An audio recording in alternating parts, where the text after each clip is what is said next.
Hello and welcome to the We Are Change talk show. Thank you for tuning in. We have another powerful broadcast for you with a world-class guest, so be sure to stick around. But I'd like to address a situation here at We Are Change Melbourne. I have been framed for impersonation of a government official, targeted for my activism. I have court on February the 17th. Any donations would be much appreciated. That will go towards my legal fund. I have a barrister who is currently formulating a defence right now as we speak. And there is also an event catered towards political prisoners and people that have suffered due to their campaign for freedom. So I urge everybody to attend. Plenty of information, and this will be a family-friendly event. But now let's cross over to our interview with Ole Dammegård. So joining me once again is Ole Dammegård. It's an absolute privilege to have him back on the show once more. We've covered some groundbreaking subjects, and it's wonderful to be able to do another broadcast. It's a very treacherous time for many people. A lot of people are suffering. How are you managing since we last spoke? Well, we're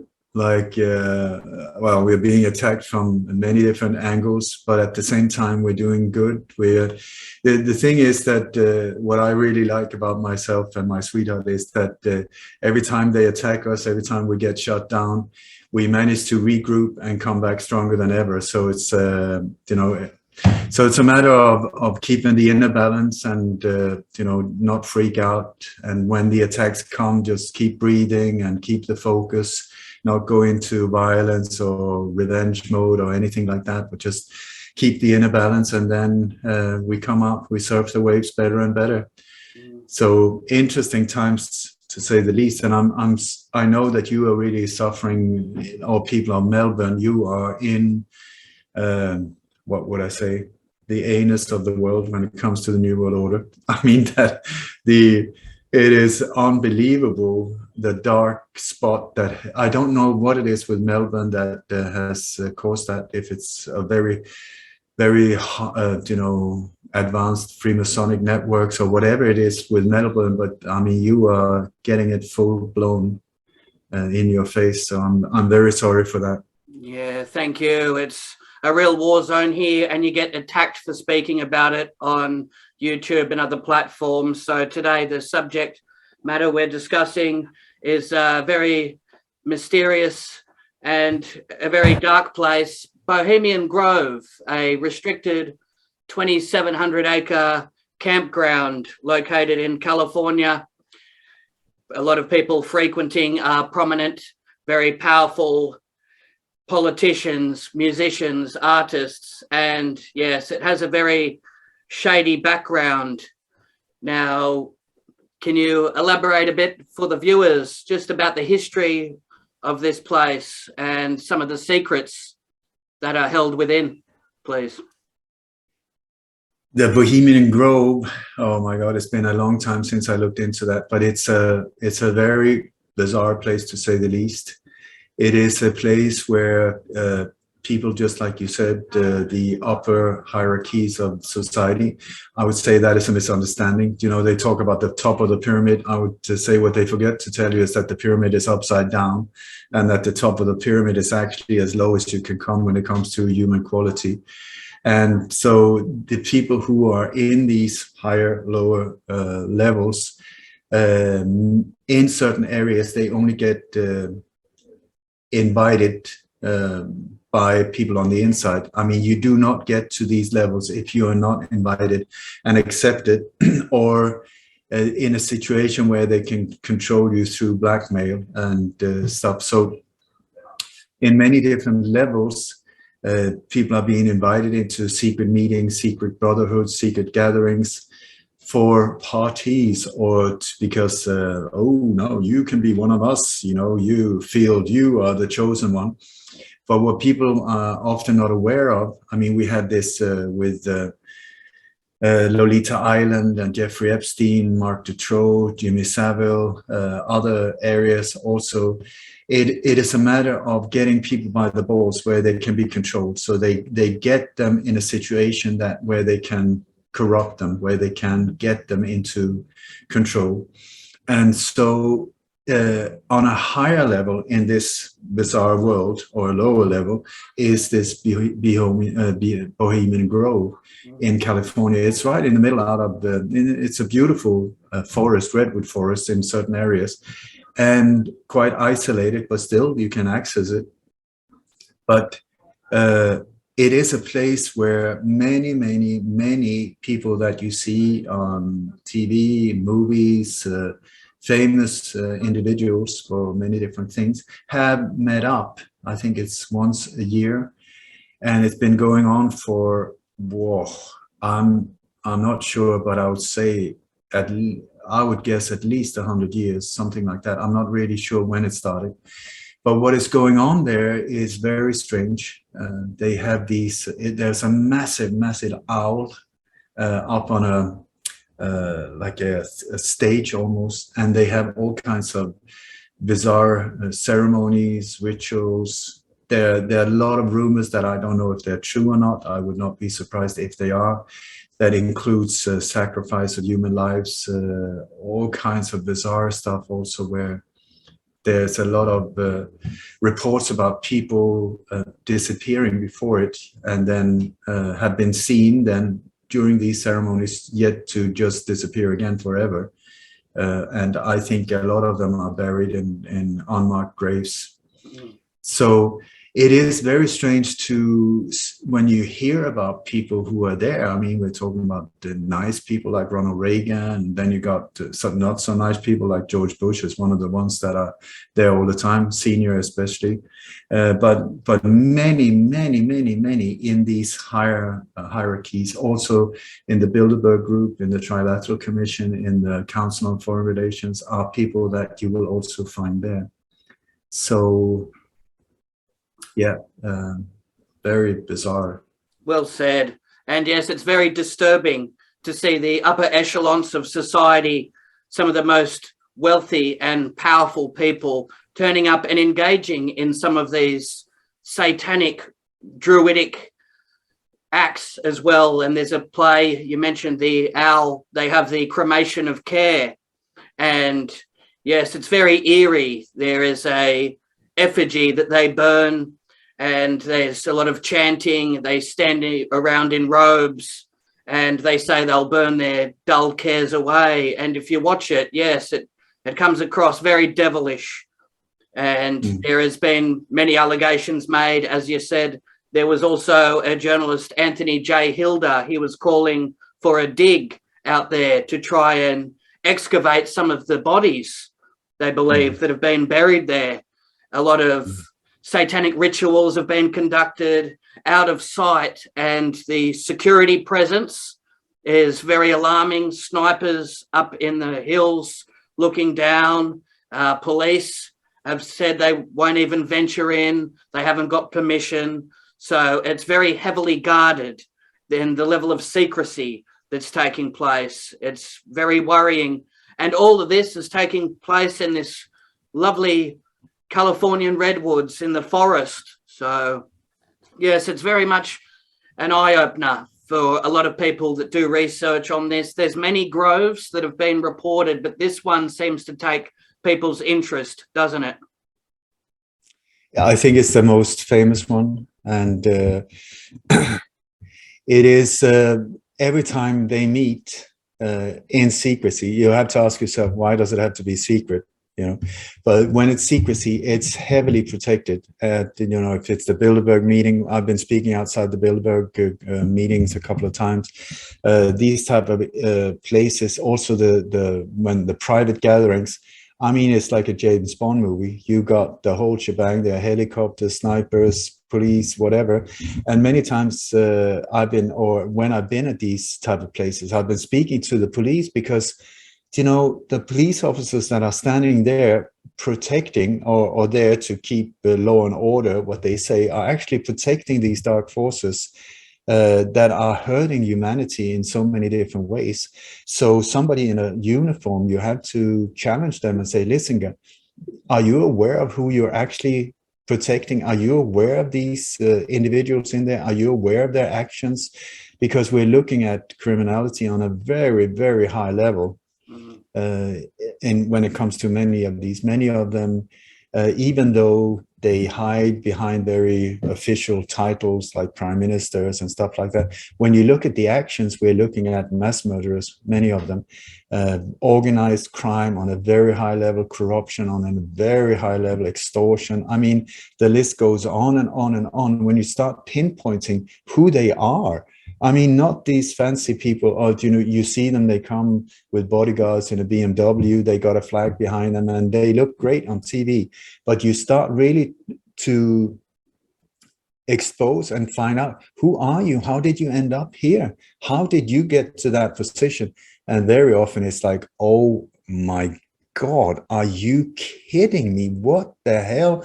Because like, if you and I, for instance, we park our car in the wrong place, they will tow it away. If you don't pay, they will destroy it, they will take it, they will do, like, you don't have to do anything to get heavily hit. These individuals live by other standards. They are in an area where there's a whole different set of rules that as their rules are hard. It's like you follow the guideline and you're fine. You're loyal to the cause and you will be lifted up. If you don't, it would go very bad for you. So they live in a dangerous world. I don't envy them. It's shark waters, but they're sharks themselves. So it's like, and they're surrounded by people that are famous for backstabbing, lying, thieving, killing, not themselves, but they order killings and so on. So brutal area. But when it comes to the legal repercussions of their actions, they walk free. They walk like they are untouchables, and many of them behave like that as well. And then they step forward at times, at press conferences, they say what is being told to them to say. They have teleprompters. The reason why many of them stand like speaking like that, and then that, it's because they got teleprompters. It's not because they're really good at speaking to an audience. Often there is no audience there. It's just delivering the message to the masses. So I've been in contact with people that have been on the inside, that have been part of the Illuminati and so on early on. It's a very, very strange experience for me, because I don't know about you, Jeff, but for me, it's like, I don't feel that I have evil in me. It's not something that I feel attracted to. It's not something that it sort of comes natural to me, where I want to, for me, it's been like, why are they doing this? And I don't understand the whole power thing either. Why is power such a kick, to be able to get other people to do stuff like that? Why do you get a massive thrill out of killing someone or torturing someone? For me, it's just like way, way bizarre. So over the years, in my bookshelves, you've had like books either about spirituality or awakening or whatever, or serial killers, or like these extremes. It's been like black and white, because the way I see it when I look at my own life, it's almost like I've been trying to understand the light and the dark, and good and evil, and what is going on in this matrix life, whatever we're living in, may it be round or flat.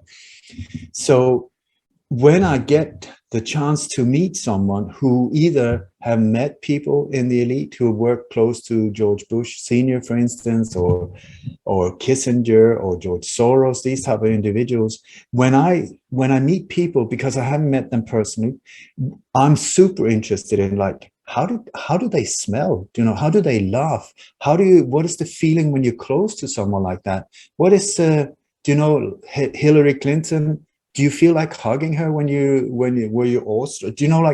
But what I get to, what people tell me, like Barbara Honegger, for instance, who was working under Ronald Reagan, and who was also close to George Bush Sr., not because she liked him, but because of work-wise, at the exact time when Ronald Reagan was almost assassinated by, they did a hit against him. And everybody knew it's Bush Sr. that was behind it, but it failed. And anyway, he took over after that. But so I asked Barbara about, Ronald Reagan. She loved Ronald Reagan. And if you look at Ronald Reagan, he doesn't have that whole thing. He was an actor, and that was what he was doing. He was acting. He looked good. He was nice. He could shake hands. He could make people laugh. Boom. Great. He was put there to play a role, and he did that. George Bush Sr., that is a whole different ballgame, because now we're talking about one of the real players. And I asked Barbara, when you were around him, she said it was bizarre. It was very strange, because she said she could feel, even if she didn't hear him enter the room, she could feel the temperature change. I've heard that with Hillary as well. She's not very tall, and that she has the same kind of icy thing around her. And I spoke to Chip Tatum, who is a CIA whistleblower, who is for more than, he was from the 70s, I think it was. He was the pilot for all pilots from Richard Nixon up to George Bush Sr. in 92. And he got up in the ranks. He was hijacked by the CIA to become an assassin. And he was the commander of George Bush Sr.'s private hit team called Pegasus, taking part of at least 14 assassinations. So this is not an amateur, this guy. Anyway, so I spoke to Chip and I asked him about George Bush Sr. And he said, his words, he said, he's the most brilliant man I've ever met, and by far the most evil.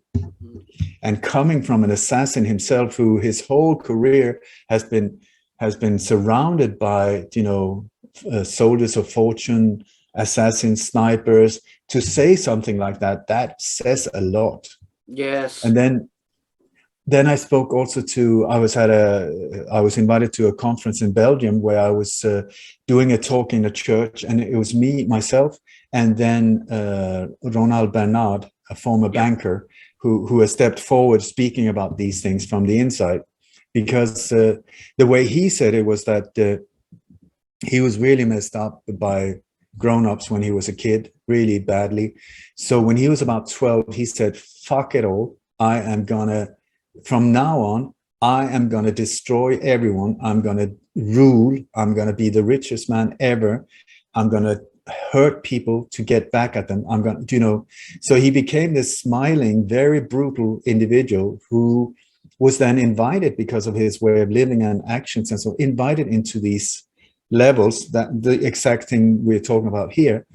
And he thrived. He loved it. He loved the ruthlessness. He loved super psychopaths, because there's like, do whatever you want. Doesn't matter. You can do whatever you want. Like Aleister Crowley says, whatever, just go for it.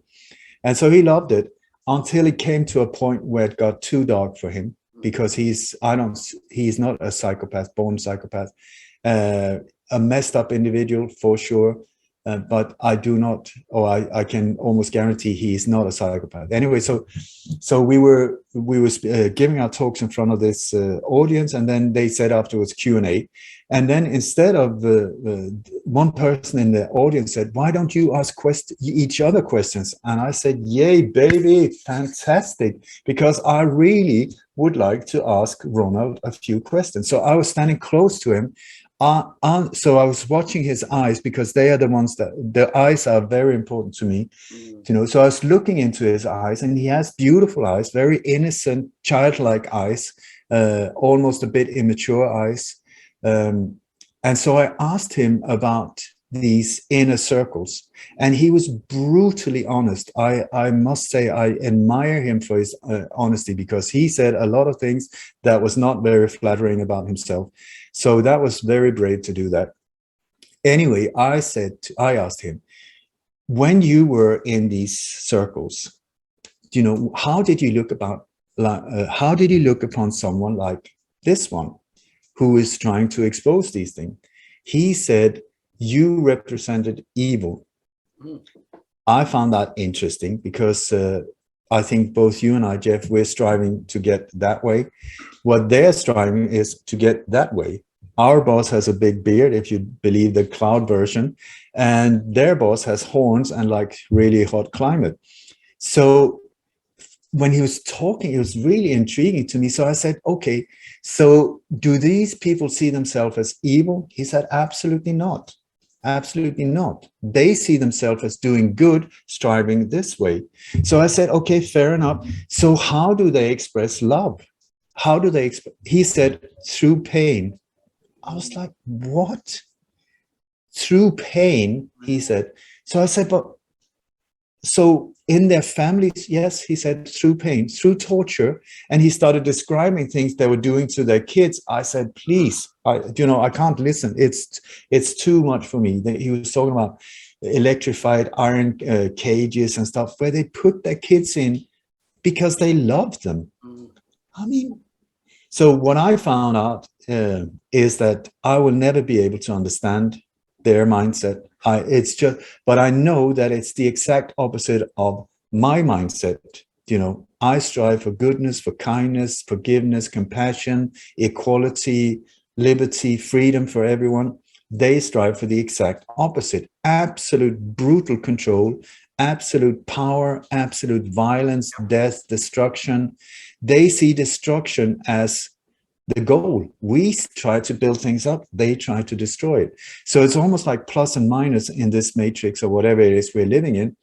Both are needed because we need left to understand right, we need up to understand down, and apparently we need evil to understand good, so that we have a choice, so that we can choose. Because the thing is, in this life, it's amazing. I could become the most notorious serial killer in Bali within the next 30 minutes if I so chose to. I've got a kitchen knife not far from here. There's a lot of people out in the street not far from here. I could go and just go chop, chop, chop, chop, chop. But I do not, because my mindset is different. And I was born with an inner compass that was sort of showing me this is good, that is bad. That's right. A few thousand years ago, there was these bearded guys or whatever they were that said, listen, actually, we only need about 10 rules. Let's put them down on a stone plate, chop, chop, chop, so you can't erase it. Don't kill, don't hurt, don't steal, don't take somebody else's spouse, treat the other people with respect, especially the elders, and that's about it. Try to leave any space in a better shape when you leave than when you entered. Just do good, be good. Kindness is cool, lift the world. And that's how society should be structured. It's difficult to understand the psychology of some of these psychopaths.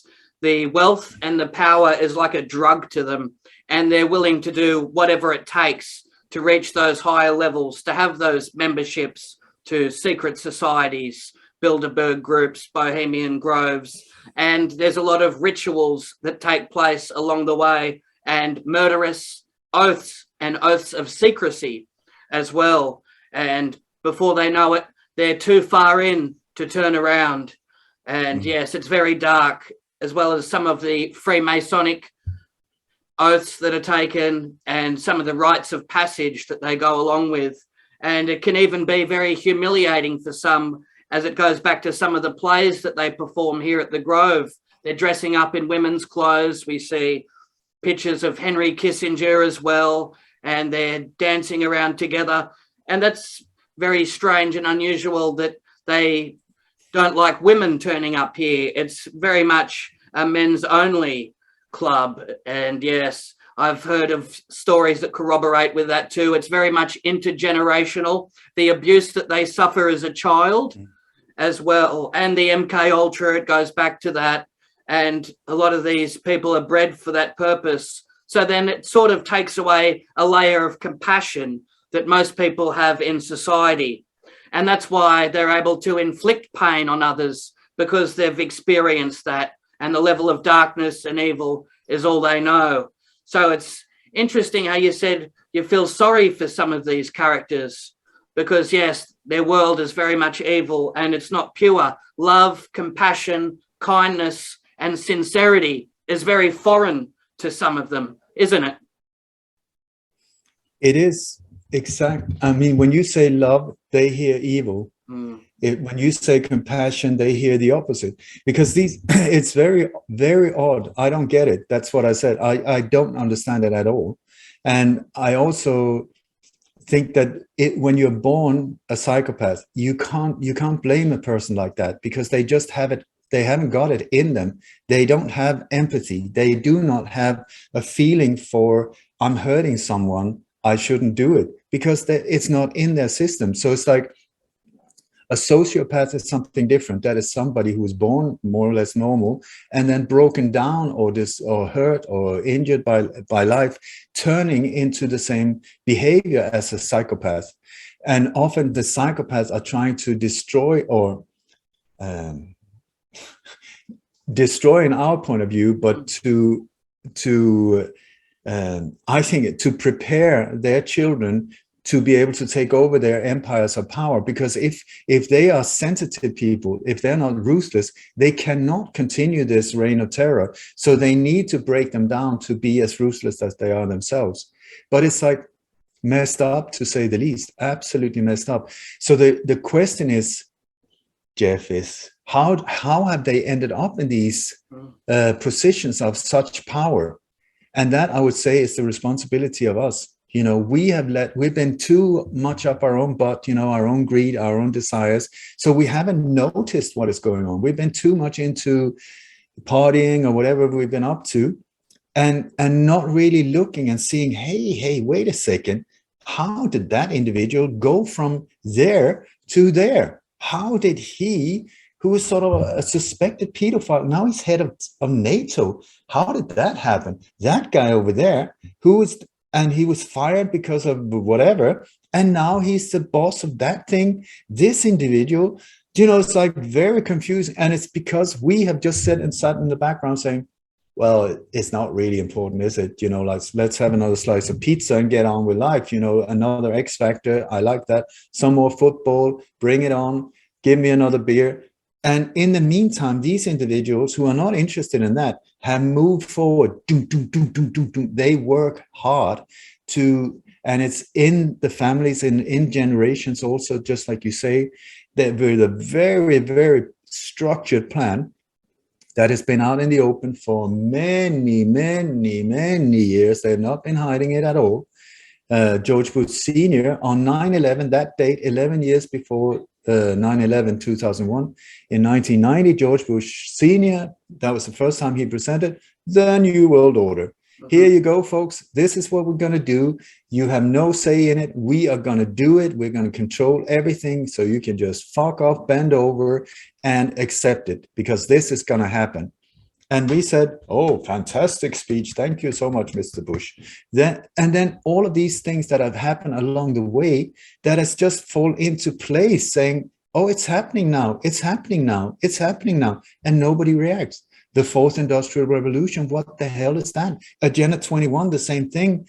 How that was in the 90s that got started with the architects Gro Harlem Brundtland and the former prime minister of Norway, Bilderberg, and Morris Strong, another bad boy, Bilderberg and Trilateral also, who's also the head trainer of many of these people that are sent forward on the global stage. He's the guy also behind the whole climate change, that whole agenda, you know, Greta Thunberg, all of these things. Who's in the behind? Morris Strong, and these powerful powers, you know, the George Soros backing, all of it. It's the same, just different themes have just been pushing this agenda forward while we have done nothing. So I'm so happy to see that it seems like the world is slowly or finally getting a flamethrower up their butt saying, what the hell is happening here? Enough is enough. And hopefully people like yourself are not going to be destroyed before that change is over, you know, because we are being targeted heavily. I'm surrounded by people who have died or in prison or in mental institutions, or we were threatened with deportation. You know, it's like, it is hardcore. Yeah. It's a rough game. It certainly is, and we're copping the full brunt of the New World Order now. And sadly, it wasn't until many people were impacted and there was mass devastation that it really hit home. People started doing some research and waking up. it took something very serious like this for people to take action. And there's a very well-known member of Bohemian Grove, David Gergen. He's been frequenting there for a long time. He was recently having a discussion with Klaus Schwab from the World Economic Forum. So yes, a lot of the company, a lot of these people, they stick together, birds of a feather. And sadly, we see with a lot of industries, when people reach a certain level of success, they become corrupted. And like this Grove, it's one club amongst many.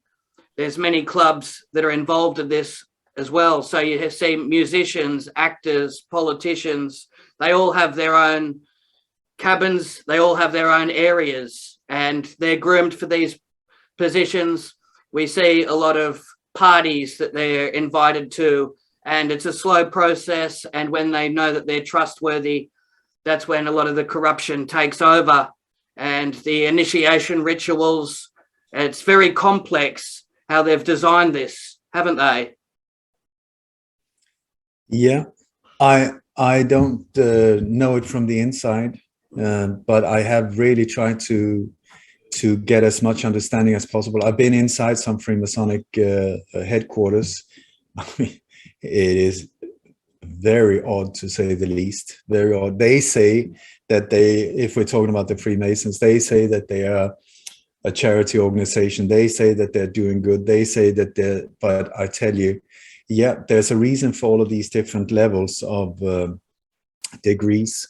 Also the degree, I think it's a matter of the level of understanding or the level of knowledge that you're being allowed into, because there's a lot of occult knowledge. Occult just means hidden. They are hiding a lot of powerful knowledge from us to keep us in slavery. It's been taken away by a purpose. And so when the higher up you get in these Freemasonic levels, through the rituals, through showing your loyalty, through going through all kinds of stuff that can be used against you, these kind of bizarre rituals that I'm sure is being filmed and noticed and everything, so that, for instance, lying naked in a casket, masturbating while screaming out everything, all your sins, whatever you've done. Somebody standing in the background, oh, yes, and then he raped a 14-year-old, and yes, and he did that. Oh, great. And then, so the day when something goes bad and this individual says, well, screw this, I'm not up for this, this is just not right. I am going to stand up and say, they will just say, listen, before you decide to do that, would you mind we're just going to show you a little video here that will be shared on mainstream media that we control, 24/7. If you decide to go on, feel free, but these are the consequences. You can kiss your own butt and your life as such as you know it, bye-bye, including everything else. But please feel free, stand up against us, we will destroy you. So in these Freemasonic levels, I think, we're talking about 33. That's the official levels in most countries. In countries like Scandinavian countries, it's 13. But the lower levels are a brotherhood of brothers. That is a beautiful thing, where they help each other, they support each other, they have all of these fancy handshakes and stuff like that. So that if you are in a tricky situation, you call a brother, he will be there for you. Nobody will know about it, but suddenly the judge will just look the other way, the police will look the other way, because you're brothers. And this is also where they do charity work. But when you see the amount of money coming into these circles and the amount of money going out, there's no balance whatsoever. It's like a tiny fraction that is being used, and also the way they are being used is strange, like kids hospitals and like they have this bizarre, strange undertone. So, but then the higher up you come, as far as I've been told, is that you never know if you answer the questions right or wrong. If you answer, you will never. There's no right or wrong answer being told. You answer, you do, and then suddenly you just stop from going up in a hierarchy if you have made a mistake, if you're not reliable or whatever, or you continue if you are what they're looking for. And that person is somebody who can hide the secrets and also can be totally loyal to their cause, not having second thoughts or, I would say, normal type of mindset. But they see themselves as incredibly well-respected, blah, blah, blah, in society and people that should be worshipped. But I tell you, when I see so many of these, it's like, that is not something that I admire at all. And many times you can see, for instance, in if there's a strange court case, somebody has done something bad, and then he's taken to court. Oh, no, it's going to happen. And then suddenly the district attorney and the lawyer and the judge somehow gets him off the hook. How did that happen? If you or I go in there with smashed, crushed tomatoes, that's boom, game over. And somehow they got off the. These are the cases that I often look into. And what do you know? Judge Freemason, the accused one Freemason, the DA Freemason, and the lawyer Freemason. So it's a rigged game in these situations. It certainly is. This is. Yeah, and they're given immunity from prosecution, and that's very accurate. They occupy high levels in society, judges, district attorneys, lawyers, and that's why the system caters for them, and your normal people just aren't allowed to get a free trial. So yes, the game is very much rigged. And what a brilliant cover too for some of these Freemason lodges. People down in the lower degrees, they're doing charity work in their community, raising donations for local hospitals. And on the outside, the exterior, it comes across like they're doing really wonderful work and they're a blessing for their community. But behind closed doors, some of the meetings and the higher up you get through the ranks, you start to realize that it's very much Luciferian. They've taken an oath, a very satanic one at that, and that takes priority over the person's marriage. They take a vow of secrecy where they can't even disclose to their wife what was spoken about at some of the meetings. And they've even organized a separate lodge for the women, the Order of Eastern Star. And yes, they go to enormous lengths to try and contain the information and stop it from getting out. Yes, it's very much esoteric, and the higher it gets, it's very dark. In some of the rituals, they agree to have their throats slit from ear to ear if they release some of the secrets, and blindfolded. Yes, it's all very bizarre, and that a lot of people would become disorientated with that as they go up. And that's how a lot of people, I'd imagine, they would lose their soul after a while when they keep partaking in these rituals. That's how it's designed, isn't it? When you look into all of these power pyramids, they're organized and designed in the same way. It's total compartmentalization. Everybody just knows their little part. They're being informed their little part of their little, so it's like when you look at you go to a bank, you talk to the person behind the counter. That person doesn't know what the Federal Reserve is doing with the world, So that person is just doing their job, but it's a cogwheel in the machine. That person's boss, who has the office behind the public office, doesn't know what the Federal Reserve or the Illuminati is doing with the whole thing. That his boss and the owners, and then the owners of the bank, and then you start coming into where it really, where the real thing is happening, where the real agenda is. So this is the thing. It's all the time. Everybody thinks that they're doing the right thing, including the police now, including military. I think a lot of police, by the way, and military, I'm contacted by some, they are feeling very, very bad because of what they're being ordered to do. I say you still have a free choice. Just because you have an order, that's no excuse. You are the one doing it. So better think again. There's such a thing as the law of karma. And that goes for SWAT teams, military, police, anybody in uniform. Understand your profession has been hijacked and is now being used against people and against your oath. Most of these people in uniform have an oath that is loyalty towards the people, not the rulers. But this has been hijacked, and I find the people in uniform are the most important people to reach, almost, because they're the ones protecting these dark forces from us.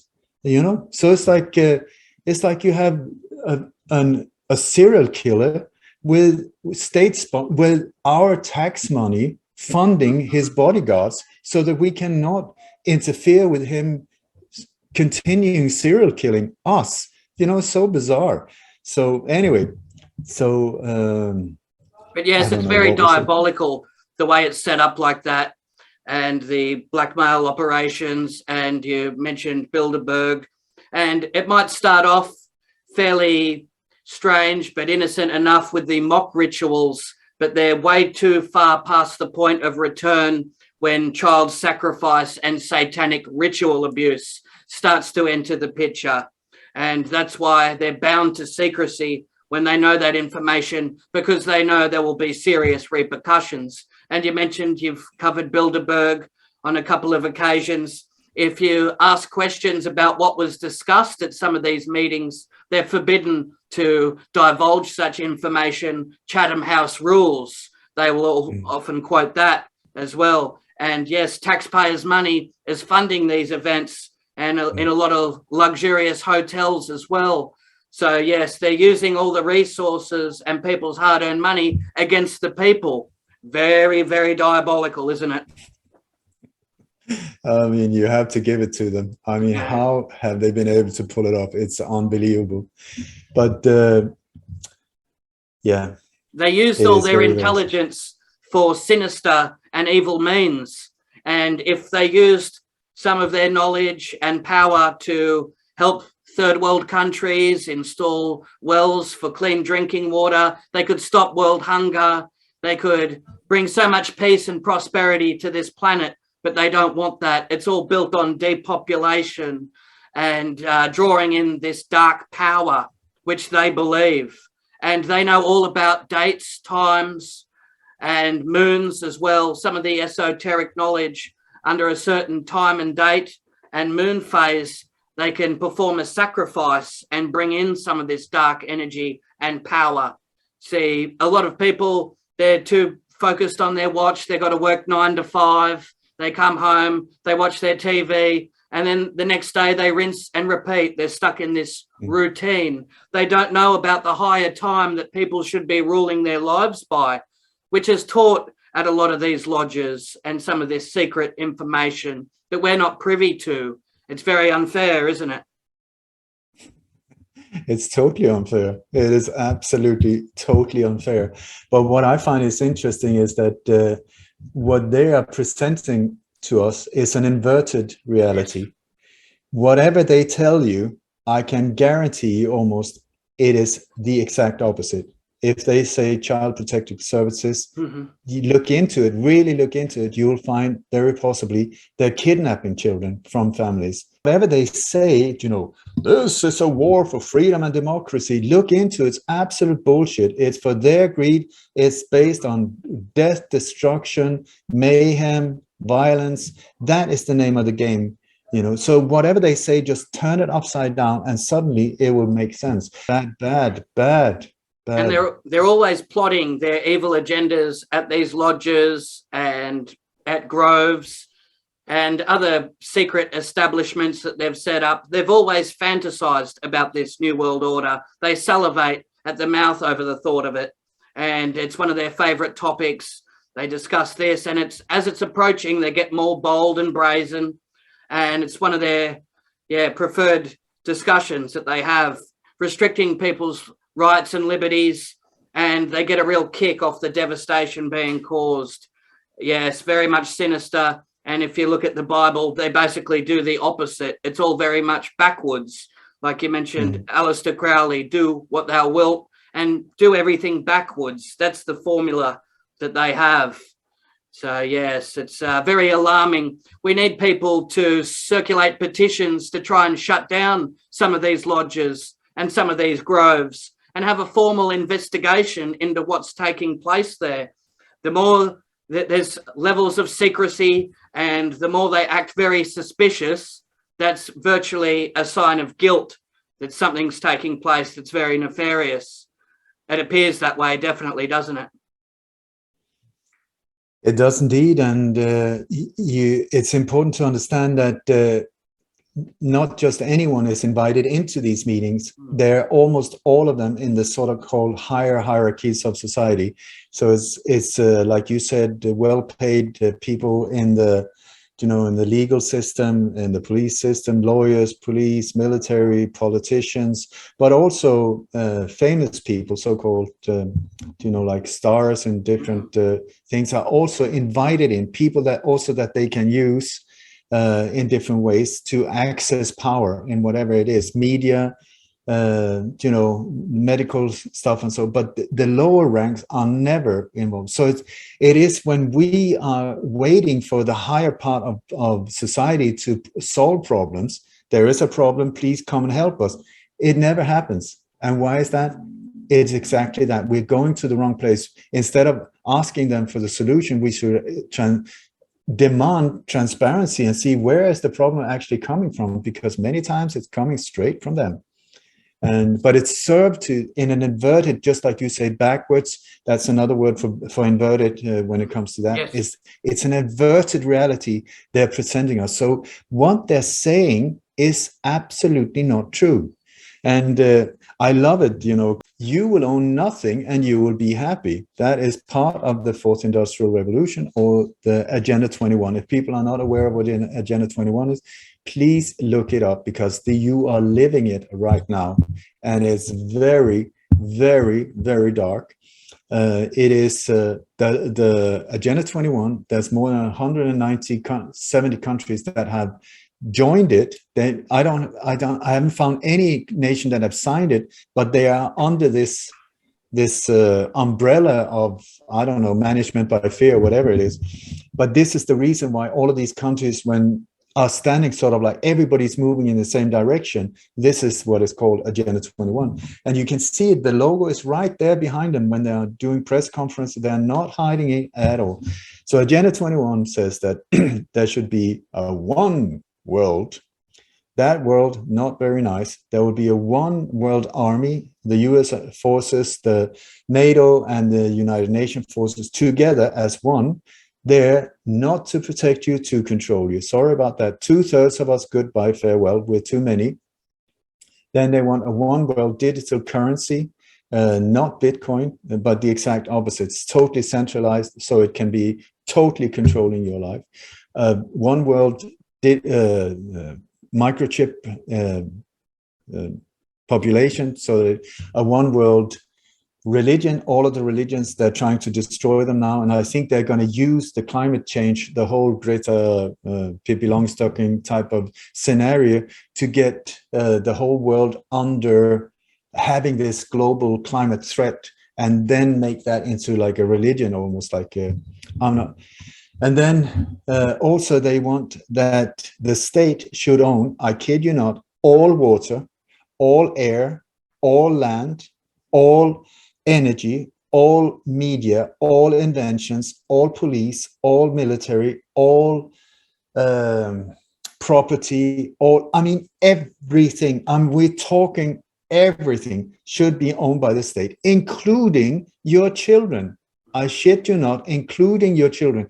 When you look into birth certificates and how the system is already set up, indirectly the state already owns us as property, but now we're talking, it's in your face.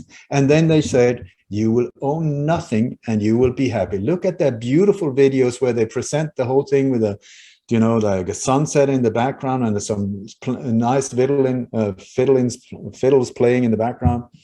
So I say, that is wonderful. Okay, if that is the thing, you will own nothing and you will be happy. If that's your mindset, then I would very much like to say, please lead by example. You, the 1%, give up everything you own to the rest of us and you will be happy. That's fantastic. We want you to be happy. And then you, just by giving back what has been robbed from the world, will get the whole world in economic paradise like this. The 1% can solve it, just like you said before. So thank you so much. And so live by examples. That is always a good idea. And dear Mr. Gates and other people, if you want to depopulate the world, I'm sure you can find yourself a window. I mean, it's not difficult to open it. Just jump out and there's one less to worry about. So that is part of solving the problem. I can even help you if you want, if you have problems, so that is part of the depopulation process. You don't lead by example, but that is not really what we hear. We hear the other thing. What is being presented is, they live, they thrive, they have everything. You die, you're a slave, you have nothing, and you should be happy and shut up because you have no say, because we are in total control. I mean, that's the mindset of a psychopathic serial killer. We see horror movies about people like that. That's right. And that's very important information for the viewers. That's how it translates, that we will own nothing and they will be happy. They're trying to control every aspect of our lives. And once they implement a social credit score, which they're very close to doing, they'll have even more control, where people will be locked out of restaurants and they won't be able to frequent certain establishments and businesses. They'll even be locked out of their apartment. They won't be able to have the internet on. I mean, they really want to rule with an iron fist. And there's a way to identify some of these individuals as well, with their Freemasonic handshakes and some of the hand signaling that they do. And there was a famous saying as well, they will rule with signs and symbols. That's how we will know who they are. And covering one eye, throwing up the 666 hand sign. These are all telltale markers of how to pretty much analyze these members of these secret societies, these Freemasonic lodges. You can tell a lot by how they conduct themselves, who they surround themselves with. It's all very important how to know this and identify them, isn't it? Jeff. I mean, so many of them have been identified like 30 years ago. Yeah. It's not difficult. I mean, it's not difficult. Most of them you can find like in Freemasonic membership area. I'm not saying, Freemasonics, they are the ones behind. What I'm saying is that they are part of it. They are part of it. The Bilderberg Group, for 100% sure, you can chop off my right arm if I'm not correct here. They are absolutely part of the global, the New World Order, that whole structure. The Council of Foreign Relations, I mean, they brag about it, and the Trilateral Commission. These for sure. Okay, you got the Skull and Bones. That's another one. They brag about it. You got the Club of Rome, the Committee of 300. These many members are part of all of them, or individual. So that level on its own, no hiding. It's right out in the open. You can find out. It's like thousands of articles and stuff where the names are there nowadays. Before 2013. They were still trying to say, no, the Bilderberg Group doesn't exist. Yes, it does. It was created 1954 at Hotel Oosterbeek. I've been there at Hotel Bilderberg in Oosterbeek, Holland. They're bragging. You come into the entrance. There's a massive big picture of David Rockefeller and Henry Kissinger and Prince Reinhard. All of them are there. And it's been, when you go in the archives, you can find, but it's been like small little articles. The Bilderberg meeting is going to be here, here. And then people starting finding out what is going on. So more and more of us started going to these meetings, standing outside saying, who are you? Who are you on the inside? So in the end, in 2000, and also one thing that the more people that started looking at that, just 1 week before the Bilderberg meeting, there was an attack of some kind. I've said it so many years. It's like you count down 9 days, 8 days, about 7 days before the meeting, there will be something like a beheading in Woolwich or something like that. Boom, goes off over there. So media, who might have been saying like intrigued to maybe go to the most important thing ever to go and cover that, suddenly, oh, there's a Muslim terrorist attack over there. They just chopped the head of a soldier. So diversion. But anyway, the Bilderberg meetings. So when you see these type of people, We're talking about politicians. We're talking about leaders of countries that are meeting other leaders of countries behind closed doors. What is that called? If you label it, it's called treason. It's called high treason when you meet behind closed doors. You are not allowed to do that. Here, it's out in the open, and they even get taxpayers' money to pay for the flights and the James Bond limos and whatever it is, you know. Unbelievable that we allow it. Unbelievable. So it's not difficult. They are in the thousands. We are billions. Really, Jeff, really, is this... why are we even in this situation? Why are we not sitting, kicking back and playing guitar and having a good time in our lives? Why are you looking worried? It's unbelievable how we have let these individuals terrorize us in this way. Management by fear, you know. And what really gets to me is that it's not the big bad boys behind the scenes that are doing it to you. It is people down in the hierarchy that are actually on a street level putting you through absolute hell, that are taking you to court to mess up your life, to find and make up stories about you, whatever it takes to shut you up. Is that the evil bastards behind the scene? No, it is ordinary people who are officially doing their job. I don't think so. I would say the exact opposite. Shame, shame, shame on you. But when you say somebody is powerful, that leader is powerful. No, maybe that leader can say to the army, go there and kill these innocent individuals. If the army goes there, he is so-called powerful. If the army that consists of normal, good people in uniform that have been misled and where these forces have been hijacked, if they just stand up and say, listen, I'm listening to my heart here. This doesn't feel good at all. I don't think I'm going to go and do that. Yes. Then suddenly they do not have any power anymore. It's because we do it for them. We terrorize each other. We are each other's jail warden. You know, we control each other. We snitch on each other. It's like, what is that? Come on, shape up. Make yourself proud of yourself and get out of this. Well said. We're seeing a lot of that now. A lot of people become foot soldiers for the New World Order, all under the guise of they're trying to hold down a job. And that's simply unacceptable. It's inexcusable to be carrying this out. And it's multiple violations of Nuremberg codes and these secret Bilderberg meetings, a violation of the Geneva Convention, high treason, and everything that's taking place.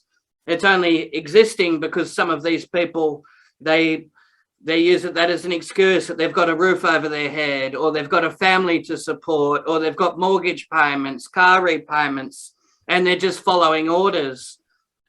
And some of them are even drinking themselves to sleep overnight because they're trying to wrestle with their own conscience because they know it's not right, enslaving their fellow man. And it's all self-preservation. There's a lot of people, it's very selfish and very greedy to do that. And it's not until that the corruption hits home that then they start doing the right thing. But people should be more proactive and look at what's best for the country and their fellow man, not just for themselves. So, yes, that's right. This whole power structure would collapse if these people would stop supporting it and keeping it in operation.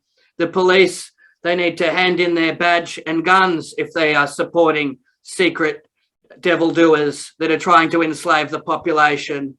They're there to serve and protect, but instead it feels like they're trying to harm and prey on people.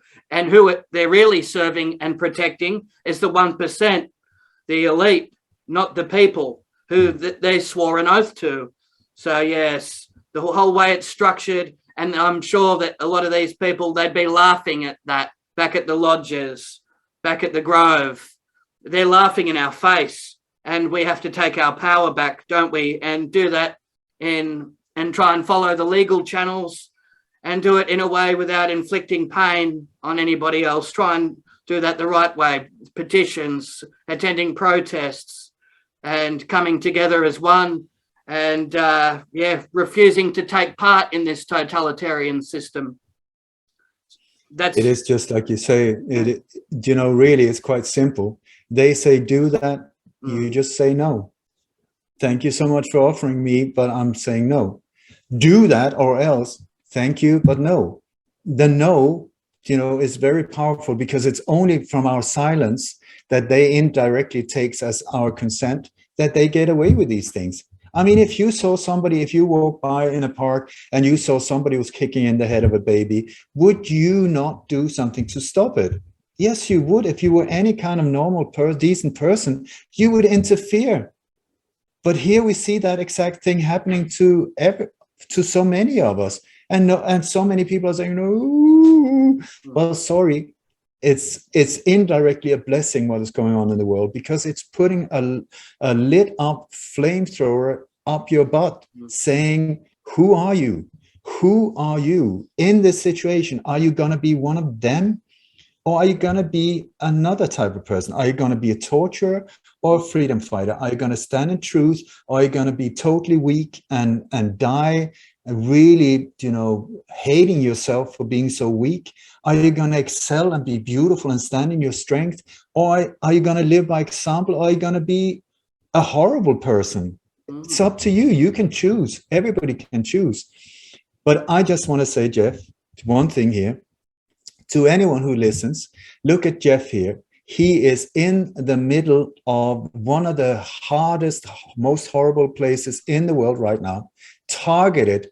That whole area is targeted. Here we have an individual like Jeff. I don't know you, Jeff, personally, who stands up in truth, even though incoming fire. I can't even imagine what you're going through. That is bravery. He is living by example. He is not saying lynch them, burn them, make his pizza slices out of them. That is not what I hear. But what he's saying is, wake the fuck up. Wake up. Because if we don't do something, this will go straight down the drain into a future that is more horrible than you can ever imagine. Or you can see the promotion videos they have in Hollywood saying, this is the future. Black Mirror, here's the future. It's coming right your way to a theater close to you before you have. So I also want to point out, if something happens to Jeff, if suddenly he's being accused of some bizarre stuff, they try to get to people in all kinds of bizarre ways. If he's suddenly being accused of being a pedophile or a right-wing extremist or a bomb maker or you name it, that has nothing to do with this individual. You will know that he is being set up. I'm saying this to talk to the people who are trying to nail individuals like Jeff here, that back off. We see what you're doing. We see what you're doing. And history has a way of looking at people that are doing stuff like that to normal, decent people in a not very nice way. So for your own security and safety, back off, leave this individual, beautiful, strong, brave individual who is sweating and who is very scared at the moment. No wonder why, and still standing up. This is the type of bravery we have to applaud. This is the type of bravery that all of us should be inspired from. So I applaud you, Jeff. I really do. And I really tell the people that are planning to do something to you, please remember the law of karma. What you do comes back to you.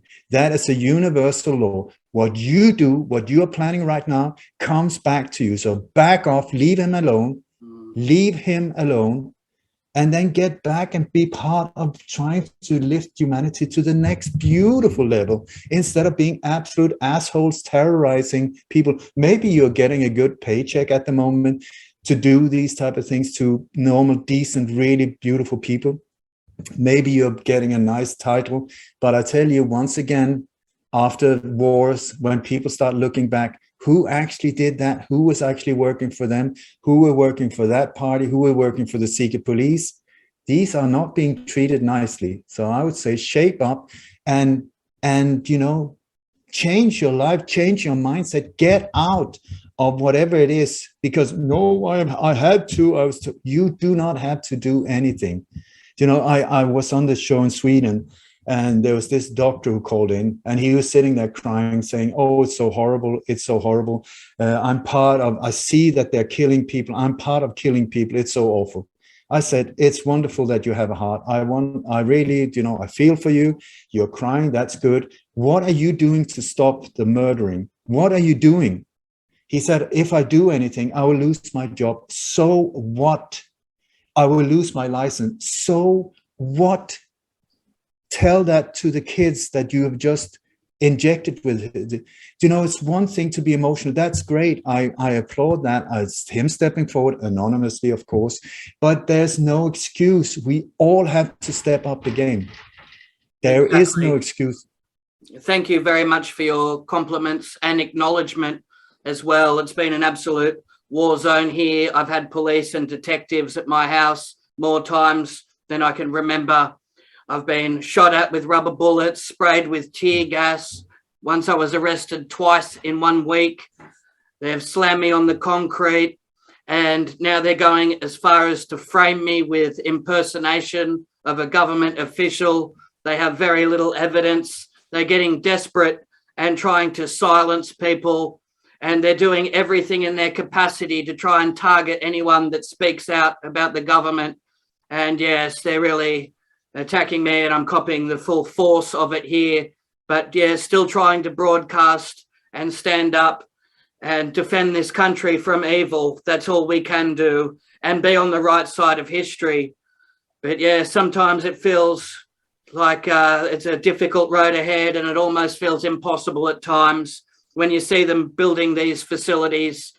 They're going to try and place people into FEMA camps, like a forced re-education package that comes attached with that, and it's very torturous. A lot of people have tried to escape here and leave the state. A lot of people are trying to make plans to go off grid as well. I know we've been talking about the New World Order and preparations for many years, trying to educate this and get the information through to people. It's not until that they witness the destruction, as we've said, that they realize just how dangerous the situation that people are in. We see a lot of truckers now. They're setting up convoys here in Australia and Canada as well. People are trying to take their power back.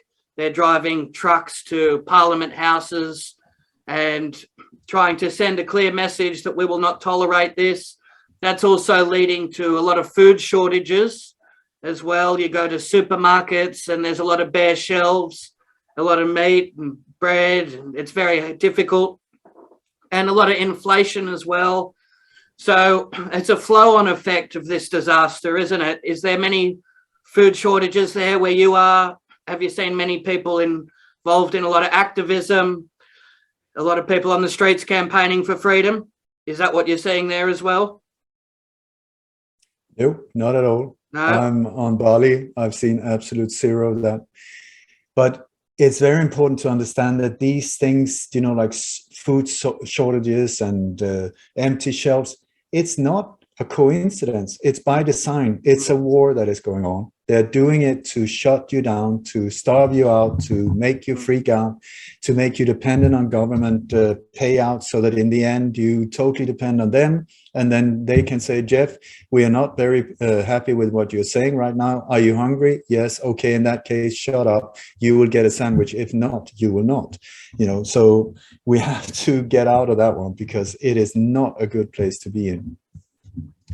But I also want to say, when we talk about these things, when you look at who's actually behind it, they are so few. They are so few, and they're ones that are really pulling the strings.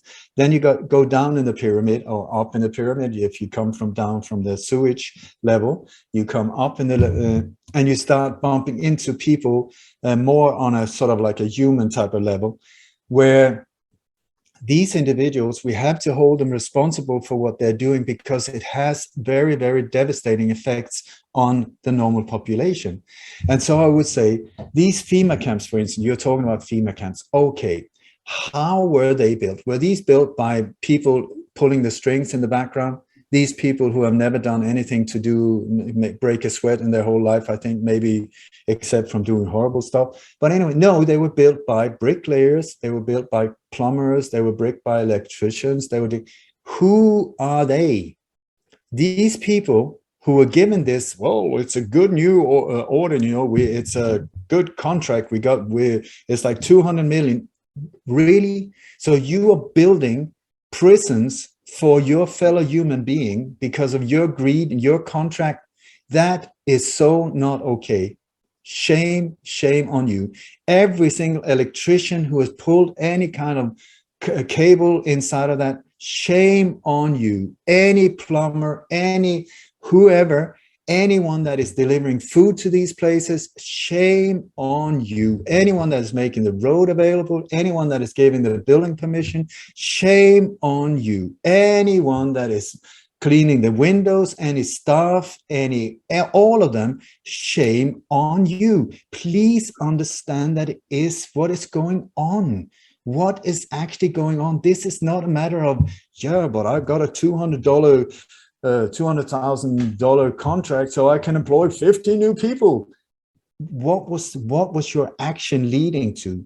They led to something very, very bad, very, very bad. And one day, maybe you might be on the inside of this beautiful wall that you just built and electrified, because you know too much.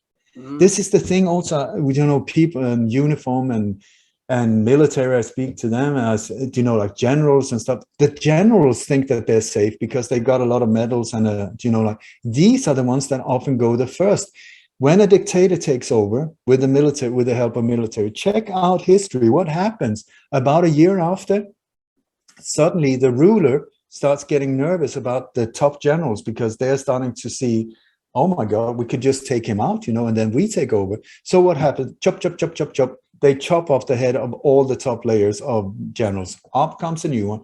Another year, another 2 years, chop, chop, chop, chop, chop. So just because you are someone, I am an admiral, I am a general, it means nothing. You are empty uniforms.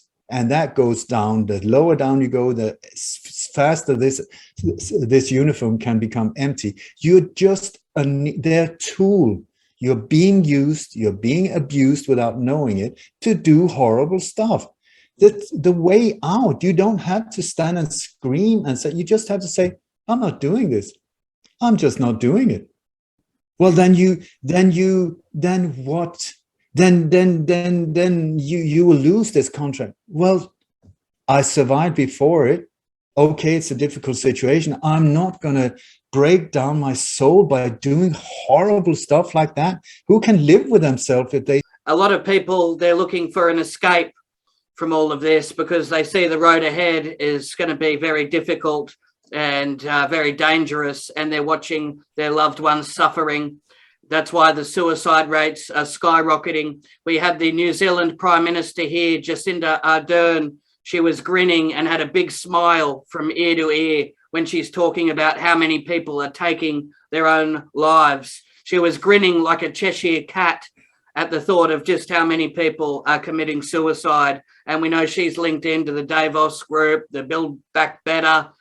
They're all involved in these secret clubs and groups. And there's even pictures of her in Freemason attire. So it all definitely goes back to that. But yes, very heartless individuals. That's who we're dealing with, isn't it? They're very, very few. And we are very, very many, very, very, very, very, very, very many. I spoke to this mathematician and he said, when you look at, if you compare the number of them with the number of us, it's like standing on a white beach, a sandy beach. You pick up 1 grain of sand, that's them. The rest of the beach, that is us. So it's like, I'm still like, why are we in this situation? I mean, this is 40 years of my life. I've been standing, hello, hello, hello. There's this truck coming and there's no driver behind it. It's coming right at us. Why are we in this situation? It's unbelievable. But indirectly, it is a blessing in disguise because now it's so obvious that even Fred and Wilmer in the sofa are starting to, sitting home and like, I posted about carrots today on Facebook and it was shut down because I said use rainwater. What is that? So it's coming to a level where it's so bizarre that even so-called ordinary people feel this bad breath of this beast. Like, so indirectly, it is a blessing, because apparently we have been not cared enough, up until now, to wake up. Some of us have, you have, I know, and you have paid a high price for it. You're still standing, Jeff. I have to salute you. There are not a lot of people that could deal with it like you are. I really want to buy you a cold beer on the other side of this when we meet up one day. It's going to be a big joy and an honor for me to do that. And I also hope that people around you will see what you're doing instead of criticizing you, will see who you actually are, and the bravery, whatever shape it takes, to stand and do what you're doing right now. Well, yes. Anyway, thank you very blowing much. Smoke up your... No, because look, they want everyone to be silent. They want everyone to be living in fear, to shut down their YouTube channels and be living in silence. But we cannot give them that satisfaction. We must always stand up and show bravery and courage. And when we exemplify those qualities and traits, then that encourages others to show bravery as well. And this has been a very powerful broadcast. It's a pleasure to have you on the show. We've really imparted some very important information on the guests and the viewers. Is there any closing statements that you'd like to leave for the viewers before we close off and wrap up this broadcast? There are indeed, Jeff. Yeah. I would say, do you know how many weapons they have against us? They have about one. And that weapon is fear. The only thing they have against us that they can use against us is fear. That is it. It's all fear-based. So, okay, that's good news. So it's not 1,000 different things I have to deal with. It's actually one. So the thing is, where is fear? So would you mind, go down to the local supermarket and get me 5 pounds of fear? Can you do that? No, you cannot. Is it square? Is it round? Is it blue? No, it is not. So where is it? Well, it is very, very real. Where? Inside my head. Okay, so actually it's only located inside my head. That's another interesting thing, because then you can start dealing with it. And the beauty of fear is that it's always connected to the future, to something that has not yet happened. Meaning, when you think of it, it's pure speculation. And so many people are letting this emotion control them. So fear that they're trying to say all the time, it's real, it's happening, now it's happening, now, if you don't do then this, and if I don't this, all of that. It's like, if you live in the here and now at all times, even if you got a gun against your head, the thing is there a reason to be afraid? Really, when you think of it, maybe it's not loaded, maybe it's made of licorice, maybe it's he's gonna point it the other way before. Really, when you think of it, instead of your mind going into, your mind can do anything. It is like they say in Raj Yoga, they say it's like a drunken monkey stung by a bee high on acid. That's the mind, if you cannot start controlling it. So the thing is, if fear is the only thing that they have against us, then I would say then to become fearless, the more fearless you can become, this is the way out of it. And then the word no. The no, you don't have to get aggressive. You don't have to throw rocks or bricks or whatever. You just have to say absolutely no. You do this or else. No. You put on this or else. No. You do that, please. And the whole thing, please come with us. No. Thank you, but no. Be gentle and kind and absolutely not play along. Thank you, but absolutely no. But in that case, we will have you pay. We will have you sign a paper. No, thank you so much, but no. Then you will be taken to court. That's very kind of you, but thank you, but no. Then we will come and get you. Thank you. No, maybe they will come and it's like the thing. It's all the time in the future. The future. Be here and now and just say thank you, but no. Thank you, but no. Am I under arrest or am I free to go? No. Thank you, be kind, and just absolutely no, no, no, no, no, and stand in your truth just like you so beautifully do, and use whatever inspiration or talent or whatever it is to make a difference. I am going to end with a story about cookies. Would you like to hear a story about cookies? The power of a cookie. Certainly. Because many people say to me, so what can I do? What can I do? What can I do? That's my sweetheart had even written a book called So What Can I Do? You can find it on Amazon, because this is the thing. Okay, now I see it, but what can I do? Anyway, so there were these true story. There was this gathering of grandmothers. I think it was in Chicago. It was in one of these really bad neighborhoods. Anyway, so there was a lot of gang shootings, a lot of horrible brutality with police and showdowns, awful high criminality and stuff. So these grandmothers who saw their grandchildren being killed and hurt and everything, they gathered together and they said, "What can we do? So what can I do?" So what they did was they baked cookies. Okay. So what they did with these cookies, first they looked up the police, and many of these police officers that were very, infamous for being brutal and horrible and all. Most of them lived a life where they didn't know every morning when they left their families, "Goodbye, darling. I'm not sure if I'm going to return today alive," because it was that bad. So fear generates violence. It generates, too much of these things. So they approached these police officers, quite some of the absolute worst of them, and offered them milk and cookies. This was the most kind action they had maybe received during their whole career. One of them almost started crying because it was just so unexpected. He was used to being spat at and puked at and called all kinds of names. And here somebody was kind to him. So that really got to him. So these cookies started a conversation between the grandmothers and the police officer. So then the grandmothers took their cookies and they went into gangland. And they offered these heavily tattooed, very criminalized individuals, very scared, very violent individuals who was in a war, milk and cookies. And so they were like, what? And these grandmothers were so harmless that they were let into these areas that it was a no-go zone. And so communication started between the grandmothers and the gang. And then they had joint cookie meetings with the police and the gang members where they shared milk and cookies and spoke to each other. And the crime rates went down like that. All of these unnecessary shootings of innocent individuals went down like this. And the area started calming down. The power of a cookie. I tell you, Jeff, this thing for me is super symbolic, because what can I do? Ask yourself, what are you good at? Are you good at are you a good carpenter? Can you this? Can you that? Can you grow vegetables? Can you, freedom fighters like yourself need a good meal?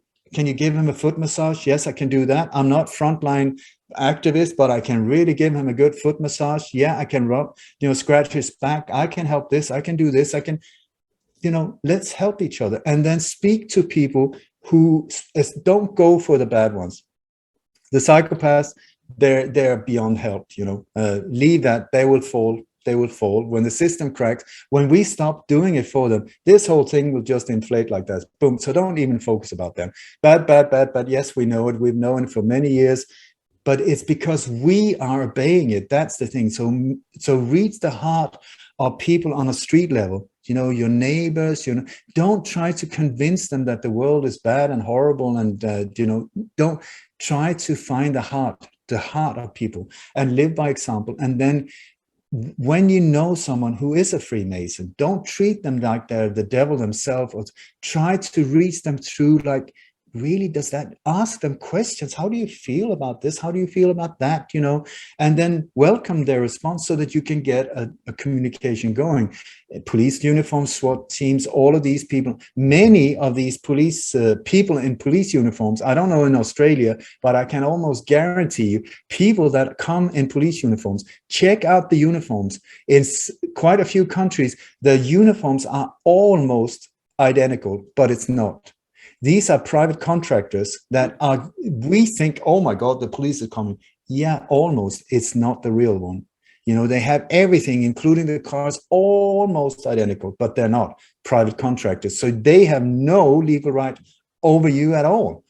These are often thugs, not very clever, that have not been informed about anything, but are being paid not very good paid wages either. So it's like, why on earth are you doing that? But anyway, speak to them, don't fight them, speak to them, try to get to their mind, into their mindset, go through the heart and speak to the human part of them. You know, like I saw something beautiful in Iran after the revolution, where the soldiers were ordered to shoot at the crowds, you know, innocent people, and the people were just coming back. You know, they were sticking down roses down the barrels of these. Yes. But what I really liked was there were these grandmothers. One is again grandmothers, the power of grandmothers. They were bringing mirrors. And what they were doing, they were holding up the mirrors in front of these soldiers, saying, they didn't say anything, they just held them up. And it was more or less, really, is that really, look at yourself, is this what you wanted to be? Someone who's standing here threatening to bash my head in, I'm a 79-year-old woman. I've heard is that before. Is this really who you are proud of being? Yeah. Oh, love it, love it, love it. And that's a remarkable story, and that's very touching and very beautiful. And people from opposite sides of the spectrum coming together and understanding one another, that can stop a lot of wars and a lot of feuds. And the information that you've delivered today, wonderfully spoken, very inspirational, very motivational as well, because fear can be paralyzing. But if we don't give in to that, we rise up and live in some of our higher emotions, love, compassion, kindness and sincerity, then we can achieve wonders and great results and think a lot clearer as well. So very important that we had the opportunity to broadcast this information, and I'm sure people will benefit greatly. Continued success with everything you're doing. Let's do another show very soon and try and stay safe. And yeah, hopefully we can get a miracle here and people, we can go back to living some sort of normality and restore some peace, especially here in this war zone. So thank you very much for coming on the show. It's been very powerful. Thank you so much, Jeff. And I just want to say to the people I addressed before, back off, back off, back off, back off, leave Jeff alone. And the thing is, you can do it now and you can hurt him now, but there will be a tomorrow where you will be held accountable. So you better back off and leave him alone. And join the rest of us to be part of creating a fantastic, beautiful future for your children as well. If you didn't understand it, we are doing all of this for you, your children and grandchildren included. So why are you fighting us? It's just pure stupidity. Anyway, so thank you so much, Jeff, for inviting me once again. You're more than welcome. That was perfect. Thank you.